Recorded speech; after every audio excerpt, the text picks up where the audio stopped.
Wednesday, February 24th. I'm Rim. I'm Scott. And this is Geeknights. Tonight, 4 anime. Phantom Thief Reinya, Durarara, Chu-Bra, and Cobra. Let's do this. So, Emily and I are trying to get some food at the Zaya like we do often, but we happen to get it together like during the day. Like normal day, we end up getting lunch. Oh, snap. And normally, nothing weird's gonna happen except, took stranger from a candy. Stranger from a candy. You took a stranger from a candy? I took candy from a stranger. Man, I wish there were free strangers. Man, I would just fill my closet with them. They're so useful. See, Scott, the problem is there are plenty of free strangers, but if you fill your closet with them, the police usually come knocking. Well, they do the same thing if you get the free candy, so it's a lose-lose. So we're sitting there, and this guy comes up, and he's very friendly and smiley and clean. Doesn't like nothing. I'm not really getting any alarm bells from him. I ignore most people, but he says like, many thanks, wonderful day. Have a present from Saudi Arabia, and he hands us this little packaged thing of like date candies. All right. And it looked really good because I really like dates. So yeah, I like dates also, especially if they are wrapped into bacon. So we were kind of taken aback, so we just took it like, all right, thanks. And we didn't really think about what we were going to do with it. And then he went around and tried to give them to like everyone else in the restaurant. He went over to like the chef and everything. And then he put the box of them down with the rest of the food like out front. I don't know if he got permission to do that or what. And we're sitting there and we're like, all right, we probably shouldn't eat this being candy from a stranger. That's like the first thing you learn not to eat. It's like, don't go in the van with no windows. Yeah. Don't take candy from guys you don't know. Yeah, I mean, Seinfeld talks about the Danish. You're walking through a hotel. You see a tray sitting on the floor outside a room. Someone got room service. There's a Danish sitting there. Maybe it's half-eaten, right? Well, half-eaten, I don't know. I don't want hepatitis.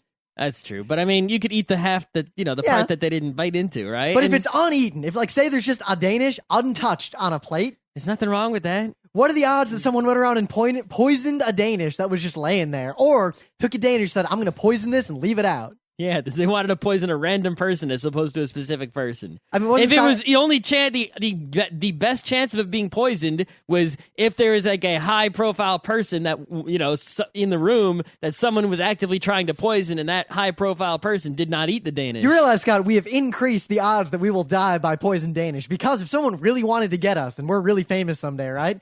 They'll figure out, we're at Otakon or PAX or someone something. would have done that to Seinfeld already. He was already famous. Yeah, but he's so famous that he probably doesn't encounter Danishes in the wild too Are you too kidding? often. No, he's so famous, he travels and goes to so many hotels, he definitely encounters the It depends. Danish. Does he have an entourage?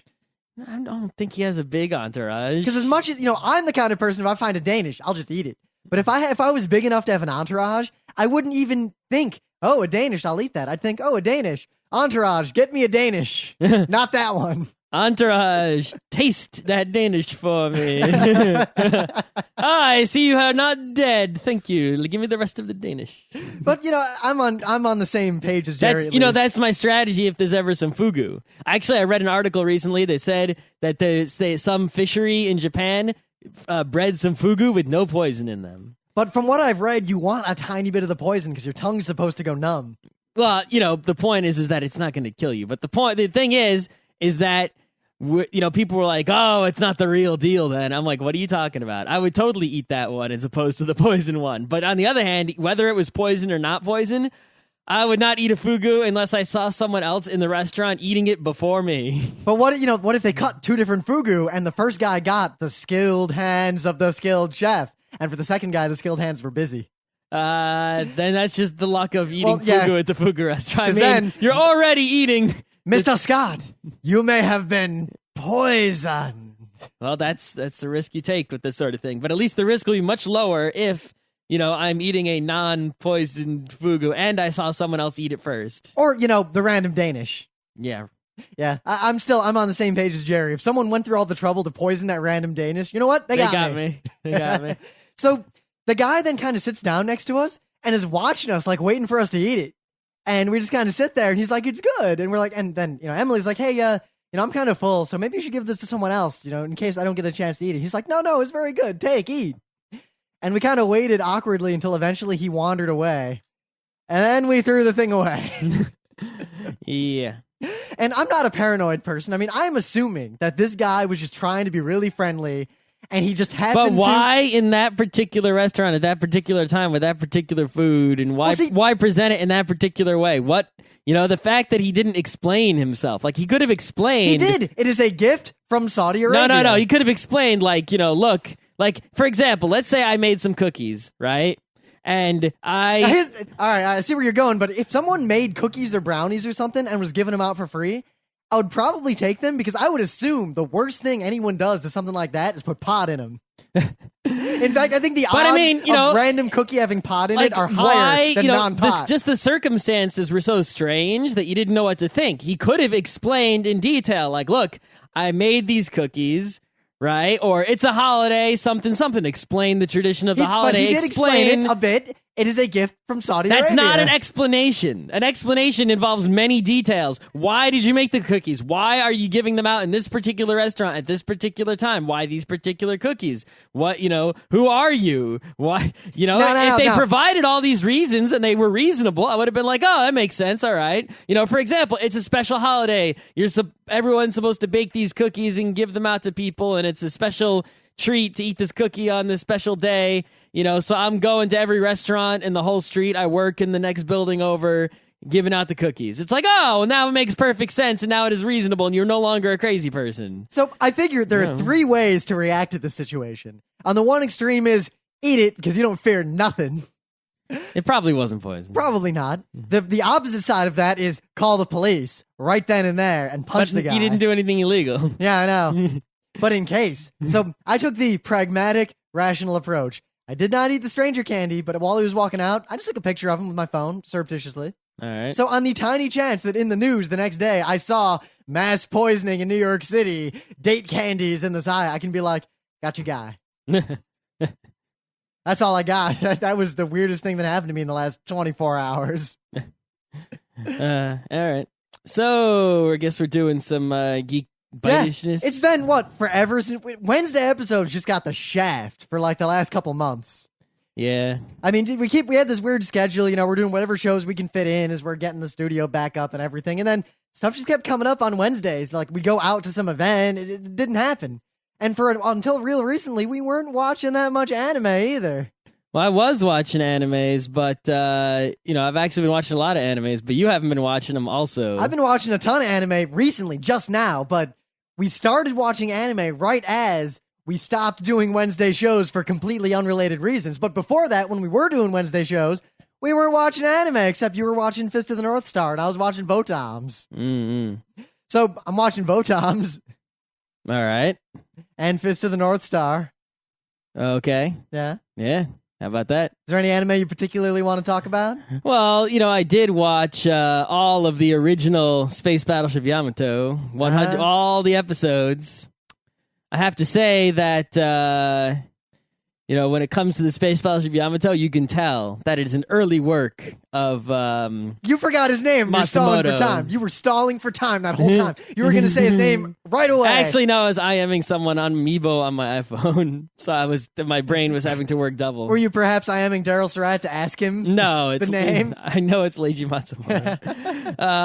But anyway, I've only ever experienced Space Battleship Yamato through Katsu singing the opening theme at karaoke. Yeah, well, that's the opening theme. Yeah.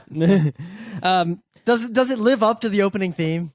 I mean, the thing with the show is it's not like the best show in the world, but it's all You're not doing so well here. Because it's hard to explain. It's like the show, it doesn't have strong characters. The characters are very flat and like stereotypical. It's like, the drunken doctor is the drunken doctor from beginning to end. The captain is the captain from beginning to end. The main character is the guy who wants to shoot it up, all the time. He's shooting up again. Yep. So, and people don't really change from the beginning of the show to the end of the show. So is it a show more of kind of like the way a lot of people who like comic books, like American superhero comic books like them?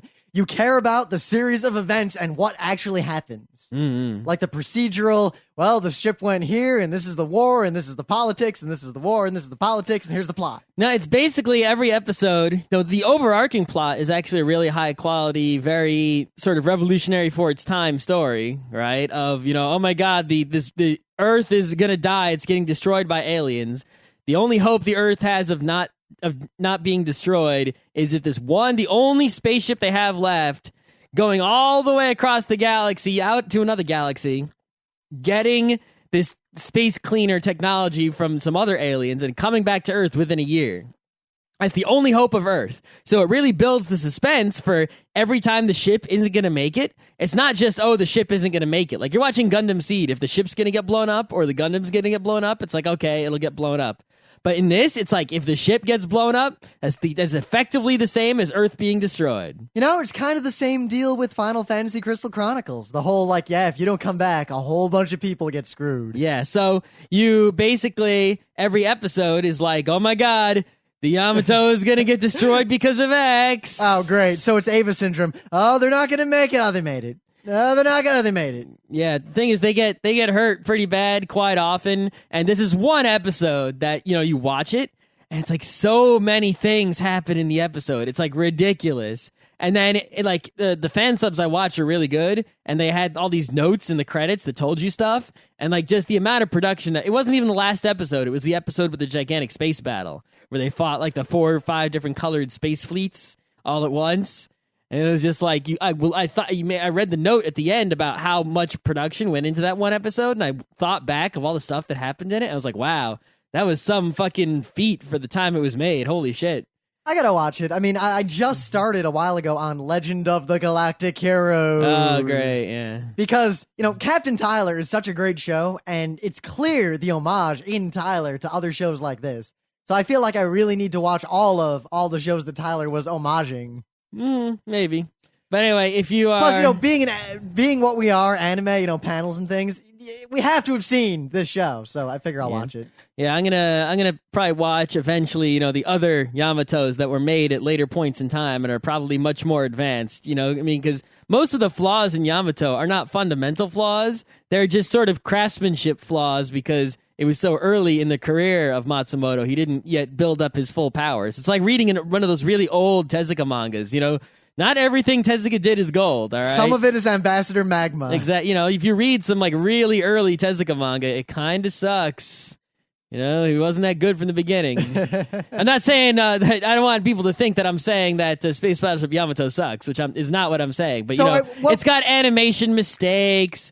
Here, I'll put it this way. The characters are very flat. It's these sort of, but the overall, it's better than the vast majority of animes. I feel like we're obligated, and it is very historically significant. We're obligated to treat any anime, regardless of if it's new or old, important or not, on the scale that we've been using personally forever. Is it an A anime, a B anime, what? So, independent of the historical importance of this show, and the importance to the culture of this show, and the importance to his career of this show. Is it an A anime? B anime? I guess it depends on the mood you're in, certain episodes of the show would be B or B plus, and other episodes are could get towards A. And overall it's in the B plus, A minus area, I would say. All right, I feel like I should watch it then. Yeah, I mean, it's only 20 episodes, and then, it opens up to you the ability to watch all the rest of the show series, which, vary in quality, I guess, I assume. They can't, See, the trouble I have more and more, and I really, really have to fight these urges, is that, well, that sounded kind of bad. Anyway, whenever I start to watch a show that I haven't seen before, especially if it's not one that I already know a lot about, like I know it's a good show, or it's come to me with very specific recommendations, or anything like that, I keep getting distracted by shows I've already seen that other people I know have not seen, that I feel obligated to watch again with them, like the first episode, like, oh, you should watch this. And we watch the first episode together. And then I remember, oh yeah, this show was like one of the best shows I've ever seen in my life, and I end up watching the whole show again. Yep. Like Ghost in the Shell Standalone Complex, Emily and I, this is, my third watching through of it at this point. And we're right at the point at the end where, oh shit, everything happens. And all I can think is, I want nothing more than more Ghost in the Shell. No other anime could do it for me right now than more Ghost in the Shell. I could take some other things. More Bebop, except that really wouldn't work. That doesn't work. More Ava. There is more Ava. There is. I haven't seen all those weird extra things. I could use another Escaflowne, but there are some shows like Guen Saga that I think could fill that niche. I just haven't watched them yet. Yeah, I gotta watch. I started watching through the Guen Saga, and then I stopped. And it's like, I should have kept watching that. What is wrong with me? Yeah. Lupin, I feel like I could always watch more Lupin. For some reason, we just don't. I could just watch more Satoshi Kon, anything. Yeah, but there isn't any yet that we can watch. Some more Miyazaki, anything. Oh, my God. Yeah. Yeah, but... Some more Gundams that are actually Gundam Seed quality. Yeah, or old Gundam OAV quality. That's true. That's more War in the just Pocket. Some more quality Gundams as opposed to, Gundam Seed Destiny Gundams. I feel like I should... There was no Gundam Seed Destiny. What are you talking about? That was like some sequel made by someone else. It wasn't actually Gundam. It was Gundam. Uh-huh. I don't know. Kind of like how there was only one Matrix movie. Yeah, sure. But I am watching Votoms. It starts out as a Gundam-y kind of clone, but I know it goes somewhere different. So I don't know. It's doing it for me. So far, it just feels like a B anime. Nothing special. Mm. It's really all I'm watching right now until I finish Ghost in the Shell again. And then I feel like I'm just going to watch Second Gig, and I'm just going to keep watching Ghost in the Shell until I've seen it all again. Well, I'm still watching Hokuto no Ken on and off. I watch a segment, until it gets, a plot point is dissolved. I watch something else. I come back to it. That sort of thing. We kind of stopped watching Rose of Versailles. I feel like we should start that up again. Yeah, but the thing is, we're watching it. The only reason I didn't watch more is because, we watched it together. So yeah, so we got to start watching it together again. We can't really double feature it with Hokuto no Ken, though, because I'm way behind. I'm like 60 episodes behind you. Mm-hmm. Yeah, I'm on episode 90-something, I think. But the thing is, it's like, I'm episode 90. I'm like, but it's like there's 140, 50 episodes in. So I got a ways to go still. That's less than Sailor Moon. That's true. Yeah, I watched all of that in like 2 weekends. Mm-hmm. That's not going to get repeated.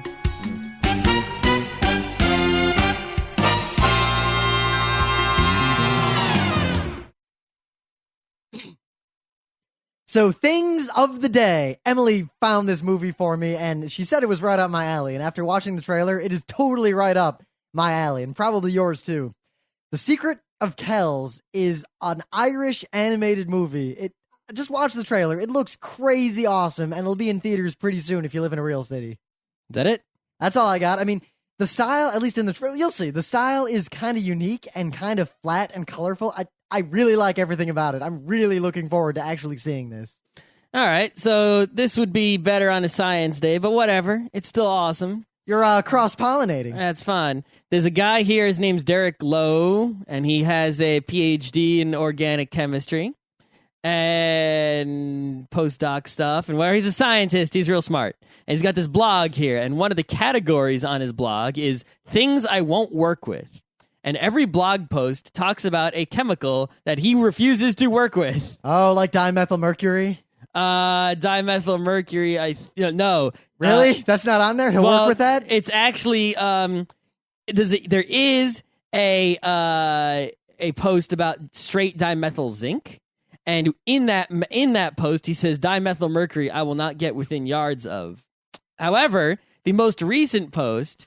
I'm going to link to the whole blog. You can just read through all the posts. But specifically, the most recent post, which talks about dioxygen difluoride. And he actually talks about how, at some point, some guy made the stuff.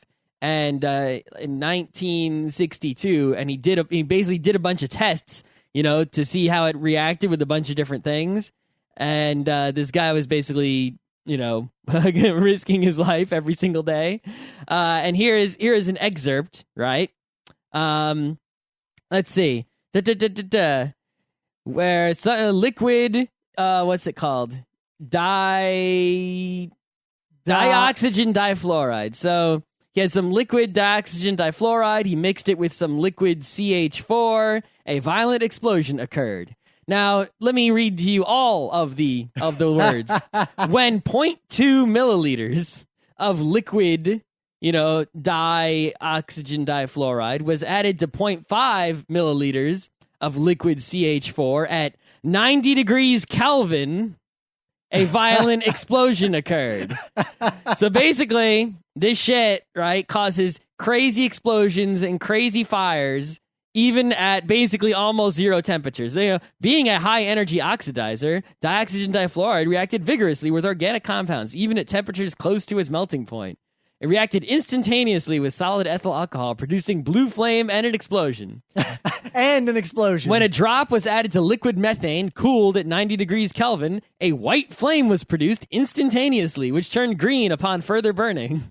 So, this is basically dangerous, holy shit, gonna explode stuff. And well, here's the question. This guy will not work with it. Is it used for anything useful? I mean, I forget what chemical I was reading about on Wikipedia the other day, but... Okay, the final paragraph. So, does anyone use oxygen difluoride for anything? Not as far as I can see. Most of the recent work with the stuff has come from groups at Los Alamos, where it's been used to prepare national security substances such as plutonium and neptunium hexafluoride. But I do note that if you run the structure through SciFinder, it comes out with a most unexpected icon that indicates a commercial supplier.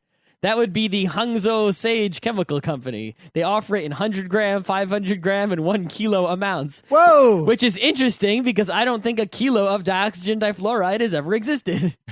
Someone should call them on this. Ask for free shipping. If they object, tell them Amazon offers it on this item. Serves them right more.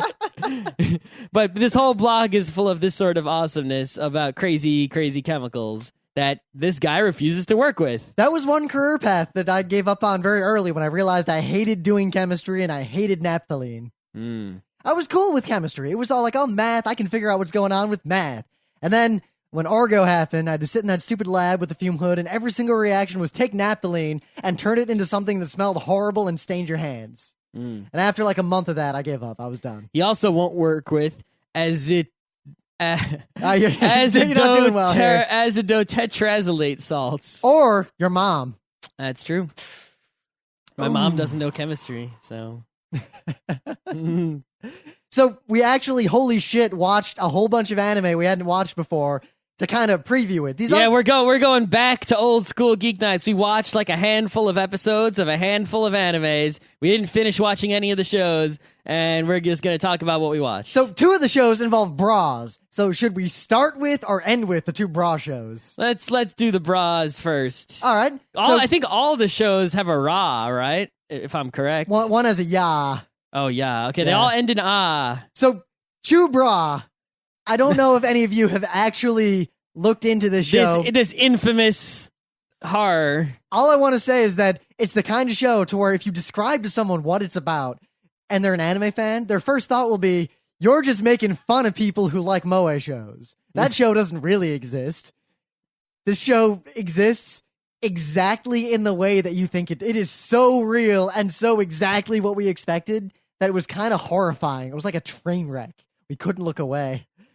Well, I mean, let's see. There has to be something good to say about the show. So Chu-Bra, it's not a straight up hentai, but in many ways, a straight up hentai would be better. Secondly, well, it would be better because if you were watching a straight up hentai, you would at least have to have admitted to yourself that yes, I am watching porn. Right? I'm watching this to arouse myself. I guess there's 12 episodes, right? So somebody spent 12 episodes worth of money on this that they could have spent on like 1 episode of Ghost in the Shell, which is fucked up, right? I guess, it's animated averagely for a modern show. It's not like bad animation, they put some work into it. And there are a couple humorous moments, where it's like, ha ha ha, okay. But none of them involve the bras. No. They involve the duck and the turtle. Exactly. Who, as far as I can tell, have no reason to be in the show. Yeah, it's just like Love Hina, right? Where there's a turtle in the show, and the turtle's just sort of funny and cute, but the turtle really doesn't mean anything in the show. It doesn't really do anything. It's just there. It's there except to steal for the bras. one episode where the turtle matters. So in this show, there's like a turtle and a duck and this other animal, and the animal they're just funny animals. Or there's one weird cutaway where the duck's just like in the pool being super pissed off, and it just cuts to that and then cuts away with no explanation. Yeah. And that's pretty much, they should have spent all their money on making the turtle, duck, and cat show and ignored the other stuff. But basically, Chu-Bra is a show, if you don't know this already, right, where it's about a girl in middle school, and she wears non-middle school underwear. She wears grown-up underwear because she's an underwear tester and she is an underwear fan. Like, she knows all the details about underwear the way Initial D knows all about cars, right? So, and the other girls at school, their underwear is no good. Their underwear is too small or it's not, comfortable or whatever. And she starts an underwear club and helps everyone out with their underwear. But meanwhile, everybody thinks that she's like, got a sugar daddy or, they don't think it's legit. They think that, oh, she's obviously, a slut or something. So they spread all these rumors about her and whatever. When really she has this perfectly legitimate underwear fanism. However, it's hard to. Well, let's start with the opener because the opener and the closer are this weird mix between panty shots and breast shots and like imagery of flowers blooming and plants. It's all just really creepy. Basically, it's just another one of those moe shows where they show you all sorts of TNA, but they put in, a run-of-the-mill, cookie-cutter plot of school drama, right?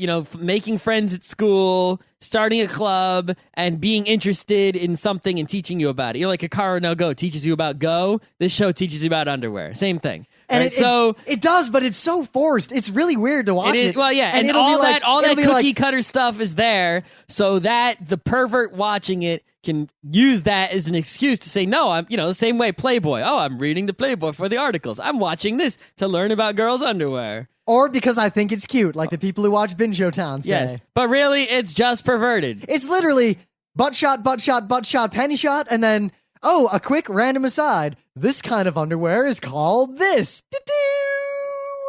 And here's some more TNA of middle school girls, you pedo. The first episode is called The Girl Who Wore Adult Panties. The second episode, This Swelling Chest. Yeah. A windy day between an adult and a kid. Radical puberty. Mm-hmm. So if you are a pedophile perv, I've got the show for you. And the great thing about this is if you're a pedo, you can just make an excuse about watching the show because it's totally legitimate school drama. One thing I can say about the show, though, while you're watching it, and I've seen this with other similar like crap moe shows, whatever's going on the screen, the music that is playing in the background is really, really, really inappropriate. Like, there's this dumb Goonie scene where, like, one girl's trying to take a picture of the other girl's panties to prove that she's wearing adult underwear, but then she falls. So another girl tries to save her, but then the girl who's in underwear tries to save both of them. And it's like Goonie, and they're all going to fall, and it's all weird, but the whole time in the background is playing kind of the same music that you hear in the background of Two Girls, One Cup. Mm-hmm. There is only one good thing that can come out of the show, and I don't know if it will actually ever occur, but it is the only good thing possible that can occur from this show. And that would be if some girls who are over the age of 18 would cosplay as Chu-Bra and have revealing sexy underwears. That would be nice. Anything else that has to do with the show? Not good. The opener song, to its credit, was similar to the opener to Pita 10, which is kind of... It's just one of those high-energy songs. I kind of forgot that I actually do like music like that when I'm in the right mood. You got to be in the right mood for It's just a like catchy that. tune. It's not, it's not something I like or actively listen to. It's just sort of catchy. So you're like, it's catchy. It's weird. I mean, no one remembers Pita 10, but it was for some reason pretty popular, like when we were at the anime club at RIT. And it's for a very short amount of time. It's weird that both of us kind of independently were like, yeah, that's kind of like the Pita 10 opener. I never even watched Pita 10. I watched one episode of Pita 10. On the first day of middle school, middle school, you perverts, Naya Hamiya accidentally shows her black lace panties during the opening ceremony. I think we've talked too much about Chu-Bra. Let's talk about Cobra. Cobra is about an adult man who wears bra now. So basically, the story with Cobra, right, is that there was this old anime, Space Adventure Cobra. We're talking, this anime was on TV in Japan when I was 0. Yeah. So 2 years ago, they made an OAV, which was a remake of the original Space Adventure Cobra. And then 1 year ago, they made an OAV that was a sequel to the remake. And this year, they made a TV show that was a sequel to the remake. So if you want to know what kind of show this is, the opening scene of the first episode is basically guys in a truck that looks like a shark being chased by people in a helicopter that looks like a pterodactyl.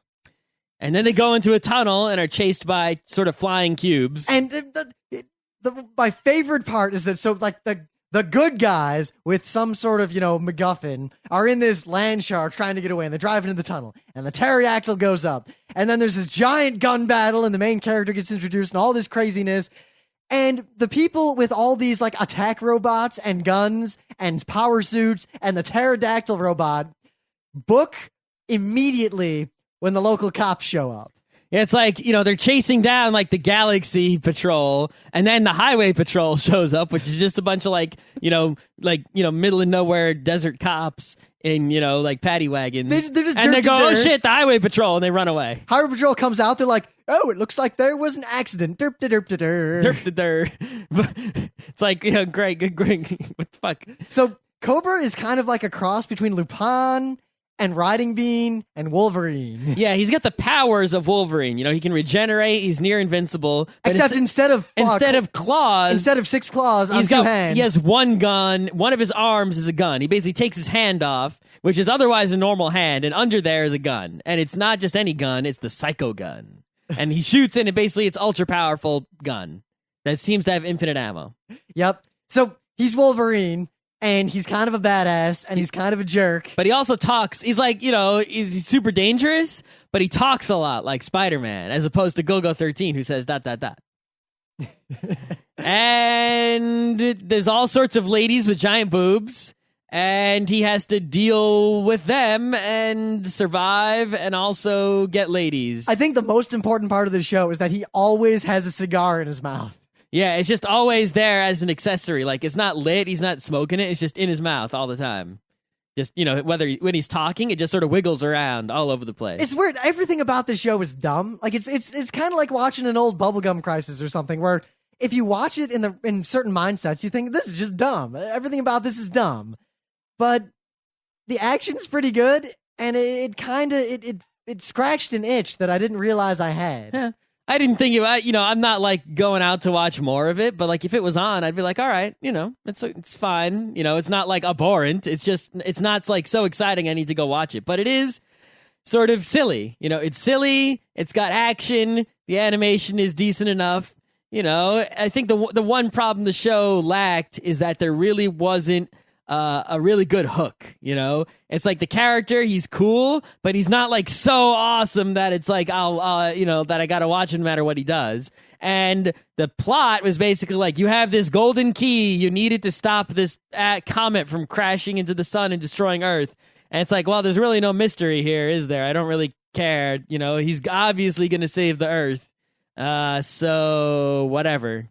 Yeah, but it's just like, it's dumb, goony comedic action. It's got a lot of the Lupin kind of stuff. He makes Lupin kind of noises like, and he ducks under things and just, he freaks out. But he's a little more, rough than Lupin. Lupin is more, he's like Red Lupin, but times 2. He kind of reminds me as the main guy in Kaze no Yojimbo, which was a pretty mediocre show, but that guy was the kind of consummate, like he was a badass, but he acted like an idiot most of the time. Master Keaton had that a little bit too, except this guy's nothing like Master Keaton. No, Master Keaton was a nice guy. This guy's a jerk. Well, Master Keaton was a master. This guy's clearly a professional. I don't think he's a professional either. He's a pirate, but he hates the Pirate Guild, but he also hates the Space Patrol. But he hates the Pirate Guild more than the Space Patrol. It's funny how the show about middle schoolers had breasts and bras, but the breasts were relatively small, but not as they should be. But Cobra, the animation, which has, as far as I can tell, almost no bras, has some of the most enormous... Except the name, Bra, Cobra. The most enormous jubblies you will see in anime to date. I mean, the one bad guy, main girl character, is pushing Naga the Serpent levels. You kidding? All of them were like double Naga the Serpent. What are you talking about? Not quite double, because double is... you can't really fit that into the frame. It doesn't matter. There were every female had like gigantic knockers, and the guy is totally, a womanizer, of course. Like he was on a stretcher going to go to the hospital before they knew he had healing powers. And he's like, I don't want to go to the hospital because, he knew he didn't need to go there, but they thought he did. And they're like, this hot nurse is there. He's like, oh, I'm totally going to the hospital. It's kind of, I just call it another dumb action-y romp, but the action is pretty good. And I could see myself watching it every now and then when I was bored. Yeah, nice B show, I say. It's hard to say if it's a high B or a low B. It really depends on whether or not it is, I don't know, if it takes itself seriously toward the end or not. Because if it pulls the kind of Slayersy, it doesn't take itself seriously and everything just goes crazy, it's a lot more awesome. The more serious it takes itself, it's going to be really, really dumb, unless it takes itself so seriously that it becomes good. It becomes a meta non-serious show that takes itself seriously. I'm trying to think of an example of a show like that, because I know I've seen things that take themselves, you know what, Giant Robo takes itself so dead seriously, but is so stupid that it kind of balances out. Maybe. I don't know if the show can balance it out, but Pterodactyl Robot basically raping that land shark, I think it's got some potential. Yeah. All right. The other show we watched, what's it called? Phantom Thief Reinya. This is another one of those like tiny 5-minute episodes. Yay! Yeah, you know, we like those shows that are really short. We're actually doing a panel on short animes. Fuda Kappa. Like Furakappa and Damakadobutsu, Zenryoku Sagi. All these, you know, we like the animes where the episodes are like a minute or two long. And this is another one of those, and it's Phantom Thief Reinya. And the animation is sort of like WarioWare. You know, if you ever played a WarioWare game. And the jokes are the same jokes, basically, too. Yeah. And basically, the story is there's a girl, she works in a convenience store, but she's also a phantom thief. And there's like a detective who's out to get her, and like the detective's assistant is in love with the convenience store girl, and they don't know the convenience store girl is the phantom thief, obviously. And every night she goes out to steal things that are awesome, usually gold things. It's like she steals like with the gold potato. You know, I think the more operative part here is that she's kind of a bitch. Kind of, yeah. And mostly she's a bitch to her sidekick cute animal, the rat. Basically, the whole episode, right? The episode will be all about, you know, I'm going to go steal this thing. Oh, I'm in the convenience store. Oh, I'm going to steal this thing. You know, how am I going to steal this thing? No. But meanwhile, the whole time, every time the rat will show up and say something like, you know, oh, you are lazy. And then she'll like smack the rat. And then... Well, it escalates. She basically murders him. Yeah, and then the rat will come back from being smacked and he'll be like, you know, oh, you're going to steal that? What are you stealing that for? You should get a real job. And then she'll like put a bottle rocket in his butt. And then, you know, it's like just basically it's show, hurt the rat, show, hurt the rat, show, hurt the rat, show, hurt the rat, show, hurt the rat, show's over. First you turn the page and then you hurt the rat. Exactly. You turn the page and then you hurt the rat. So it's basically half the show is just torturing this rat and half the show is, you know, Phantom Thief Reinya, she works at the convenience store and she steals things and there's detectives. I get the impression, I feel like every like segment of it, like every distinct portion of the show is doing some sort of homage or parody to some older show because they keep cutting to these weird like asides or things within their, you know, I don't even want to say there's a plot because there basically isn't a plot. Yeah, we watched 2 episodes and if there's a plot, it moves way slow. It's mostly just... like they'll reveal one plot aspect per episode. It's pretty much just a bunch of puns and weird kind of jokes and I don't know, it's if you want to kill like a minute. It's basically like a knock-knock joke, you know, of phantom thieving. Yeah. Sadly, I don't have any use for the show other than to use it as an example of short anime and to show one episode. Yeah, but it's not as good as like, you know, fucking... I feel like manga BRE. I feel like I'm going to show this like near the beginning of the bite-sized anime panel because you got to show the kind of meh shows. Like you got to hit with one really good short show like Gog Manga, and then do a bunch of like okay ones and some bad ones, and then hit again at the end with like 3 awesome ones in a row. Mm-hmm. Oh my god! Like Chu-Bra is like the show that is like currently like the header on Crunchyroll on the front page. Oh my god! Look, this is Crunchyroll.com. Chu-Bra is like the top show here. So that's fucked up right there. See, I really want to know because who's watching this in America? I understand that the perverted market in Japan. Yeah, we did. We did watch it. Here's my theory on this now. You ready for this theory? I'm ready. Okay, so here's my theory. You could make a show like, say, One Piece or Pokemon, right? Where it's gonna be so ludicrously popular that everyone in the universe is gonna watch it, right? And you know, it's going to sell so big, you're going to have Pokemon toothbrushes, and Pokemon this, and Pokemon everything, right? And therefore, right, all those merchandise and all the DVDs and everything and you're going to have so much advertising dollars, and you're going to have such, you know, you're going to have reasonable margins on all these products, right? You're going to make a ton of money. If you want to make an anime that is not going, already, it's not going to be Pokemon. It's not going to be Dragon Ball. It's not going to be super popular across a zillion kids everywhere, right? If you make, say, Ghost in the Shell, right? You're not really going to sell that much merchandise. You're not going to sell that many advertisements. You're not going to get big sales numbers. Well, that's why I think Standalone Complex was pay-per-view in Japan. Yeah.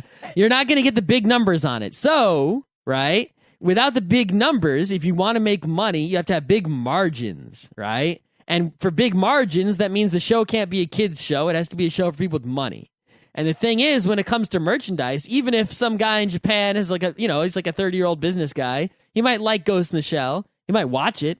He's never going to buy a Ghost in the Shell action figure or a t-shirt or, maybe he'll buy a manga. But that's, he's not going to buy any of that other stuff. He's not going to buy the DVDs. So clearly what's going on here is that Chu-Bra is going to sell bras to perverted 30-year-old men. When you make something like Chu-Bra, you can get, it might even be a smaller audience than Ghost in the Shell. But all of the merchandise and such, these otakus who watch it actually shell out money for action figures and posters and such and models and you can mark those things up with high margins. You can sell them a plastic tchotchke for $50. So if you want to make money on an anime, your two options are either become so popular that you can have reasonable margins on your products and make bank, or you have to actually target if you're not going to be popular, you at least have to be popular among a segment of people that will shell out dough for stuff at high margins so you can make your bank. And I think this actually has parallels in the US comic book industry where it's like, okay, we've sort of given up. There's no way we're going to get a zillion people to actually buy Spider-Man comic books, right? So the only reason to make Spider-Man comic books is first we jack up the margin on them, right, to $4 an issue or whatever they charge these days. And then, we have to make bank by selling like a Spider-Man statue for $50 and a Spider-Man t-shirt for $20. And only, for the nerds will buy it all up and we'll be able to make money on them, But I think the thing is with something like Spider-Man, they've actually achieved the double deuce, in which they have Spider-Man movie or Spider-Man cartoon, and which is wicked popular and sells a zillion across the board, and then they also have the low quantity, high margin at the same time. That's probably the holy grail, but Chu-Bra not getting there. No, so that's why I think the Moe shows have been making the bank, because the otaku in Japan will buy high margin products, but the shows that would appeal to a smaller to an equal size or maybe even larger size audience, a Ghost in the Shell type of show, right? That audience is not an audience that will buy high margin merchandise extra crap at all. All they will do is watch the show, and you can't make money off of them. Therefore, you can with things like, in Japan, unlike in America, it's on TV, ads, all the revenue streams. These shows are only on at 3 a.m., so the ads don't make anything. So you can really, if you want to make money with an anime, your options are Miyazaki movie type of situation, right? One Piece kind of situation, or the Chu-Bra situation. But Scott, how do you think that all these shows like Durarara and everything right now, how are they going to make their money? They're not going to sell the merchandise. I don't think they make that much money. But they make money.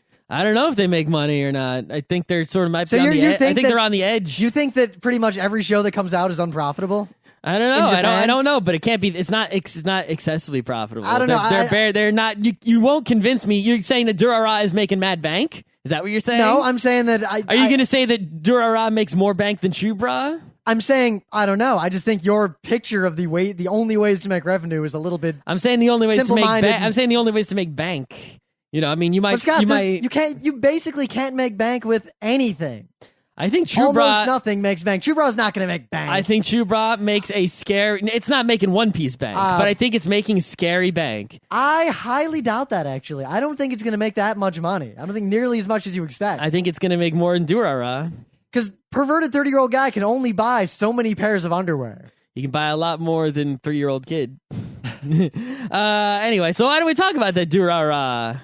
So Durarara is our second Narita show. We got Bakano first, which was freaking awesome, even though I didn't watch the last 2 episodes yet. I didn't watch. I've watched about maybe 10 episodes, 8. I'm not sure. I don't remember. Bakano I is have to start over on Bakano. A solid B+ A- anime. It's just awesome. Yeah, but Durarara, the reason it's called Durarara is because that's an onomatopoeia for a motorcycle noise, like Durarara, right?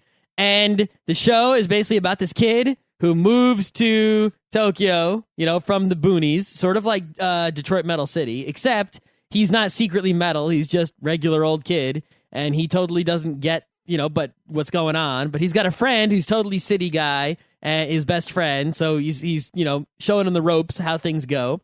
And there's all these interesting characters and happenings in the city. But mostly, there's this, sort of urban legend of this motorcycle girl who's wicked dangerous and who knows what she's up to.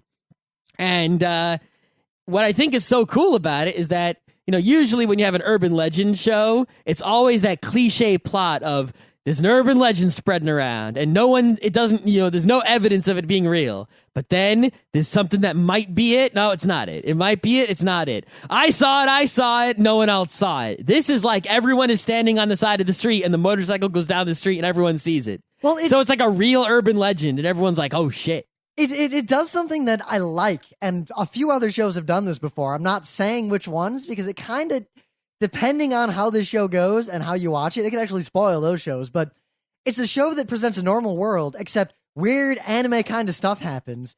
But I get the impression that the reason that this weird anime kind of stuff can happen is the plot of the show.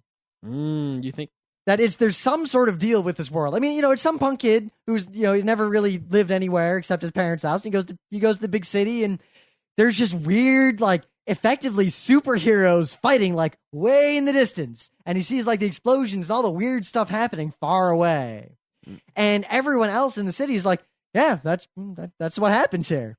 What, you don't know? That's just how it is. Yeah. The show also, it has some pretty good characters in it. The main character, he's kind of funny in his country bumpkin ways. He's got something to him. His best friend is really silly and has bad jokes. The motorcycle girl, urban legend girl, is really intriguing. I like her. The Russian sushi guy is the best. Oh my god, the Black Russian! You see him, and this, it's a Naruto show. So there's a million characters, and all of them are really fleshed out, or at least iconic enough to where that they're all going to have their moment when something crazy happens. It's like Snatch. It's like Snatch or one of those movies. All these, it was just cast of awesome characters. And, they actually do stuff. Yeah, that's kind of, take Snatch or Bakano or Durarara. You just take a bunch of awesome characters, put them in a bin, go shake, and throw them out and see what happens. Yep. I love that. So the action's good too. Like the comedic timing of the I guess, fight, which, by the way, the show gets points for someone using a motorcycle as a melee weapon. Yeah, right. The other thing is that the show is interspersed with like showing you these instant message chat room, like this IRC chat room. It's kind of weird because it almost sounds like the same person is reading all the chats, but with a different like accent. Yeah, as opposed to the different people reading. It reminds all the me of that second Bayside Shakedown movie where they had the IRC chats going on. Oh yeah, the Let's Save the Rainbow Bridge. Yeah, exactly. There are some other things like it's in Ghost in the Shell has a little bit, kind of. Well, what's cool, one thing about this show that I get, and the problem is this is the same kind of thing I said for Paranoia Agent way back, but then when I asked Satoshi Kon, he was like, that's really cool and interesting, but that's not at all what I was thinking. Look at the beginning. The country bumpkin comes, and all the scenes show like every character in the background who isn't him is in black and white, except for the people he knows. Like, everyone's kind of just a shadow, but the people that he interacts with are real. It's kind of the real world, like living in the city, there's all these weird and strange and cool things going on that you don't get if you're living somewhere rural. And yet, then look at the plot. There's all these crazy things, these superheroes, these urban legends, like the fights going on in the distance and the explosions, the motorcycle girl. And all these things are just normal to all the people in the city, but they're completely crazy to him who came from outside the city. So I wonder if they're taking that kind of metaphor of going from the old Farmville to the big city and like instantiating that metaphor into the world on multiple levels. I think also what's kind of cool about it is that it simultaneously gives you that city environment where there's a lot of things happening, a lot of energy, a lot of people, a lot of excitement, but it also gives you that neighborhood feeling where it's like he knows everyone in the neighborhood, he knows all the places, he says hi to all sorts of people on the street, and it's kind of rare that you would have both of those things, You know, it's hard to really like, you know, find, you know, walk down the street and like know everybody, you know, or at least, you know someone in every block, you know, personally, you know, in such a crowded place, you know, and so that's pretty cool. And it's almost just like fun to be in that city environment. And it's like, I hope that as you watch more episodes, they just really flesh it out. And it's sort of like, ooh, I'm in a fun place. So I noticed something now really weird, and you're going to have to bear with me on this. I don't know if this just says a lot about me and the way I think. So Bakano, the first Narita show we got, and Durarara, the second Narita show we got. And the titles are in English here, right? Like I've got them like romanized in English. Mm-hmm. Bakano, Durarara has one more character in it than Bakano, and Bakano has 1 exclamation point, but Durarara has 2 exclamation points. So I feel like the third Narita show, whatever it may be, is going to have 9 characters in the title and 3 exclamation points. All the data I have indicates that this is exactly what is going to happen. Okay, whatever. Why don't you check the Japanese titles? Well, Bakano was just called Bakano. But there are 2 exclamation points here, very specifically. It is, you know, the thing is, you know, Bakano, I think they said, what does it mean? It means like static or noise. Yeah, and Durarara is a noise. A noise. So it's like, he's definitely going for the noisy titles. You know? The next show is probably going to be like, boom, or boom, headshot. Zoom bang, or something along those lines. It'll just be 3 exclamation points. Or it might be like, you know, farting noise, something like, or moo, be about cows. Baby. It's good to have a formula for coming up with titles, though. It makes it a lot easier. Otherwise, you sit there going, what should the title be for like 10 days? God, remember trying to do the panels at Kineticon, sitting there like, what are we going to call these 30 panels? Yeah. All right. Do we got anything else to say? Not really. I mean, I really like Durarara. Like at the exact same level that I like Bakano. But if you thought Bakano was too violent, because it is really crazy violent. Like, really. Especially because the violence is pretty realistic and creepy. And also, if Bakano was kind of too out there, just because it jumps around like in the chronology constantly and it never really lets you settle, and it keeps showing you the same scenes like over and over again from different perspectives, everything's all over the place. Durarara at least seems to follow a strict chronology of this happens, then this happens, then this happens. And the violence is much more comedic and much more interesting and much less horribly, depressingly, realistically violent. Yeah, that's true. We forgot to do the meta moment. Do you want to do it now? Right at the end? All right. We are going to be at Anime Boston doing a crazy ton of panels. We're going to be at Otakon doing a bunch of panels. Otakon's way later. We're going to be at PAX East doing a bunch of panels. We're running panels at Kineticon. So if you have an anime panel or any panel you want to do at Kineticon, we're the ones you submit them to. Do we have anything else? The book club is Carl Sagan's Cosmos. You anime kids should read it. You might learn a thing. Might learn you something. Or 10. Or 100. You can cop out and just watch the TV show. It's mostly the same. No, why are you telling them this? Because I don't care. The point is to get them to read a book. Read a book. If they watch the show, I feel like they got a third of the way there. That's better than 0. Well, if you watch the show and you don't read the book, you should still feel bad. Yeah, you should feel bad. I don't know. I don't really have anything else. No. All right. So that's it.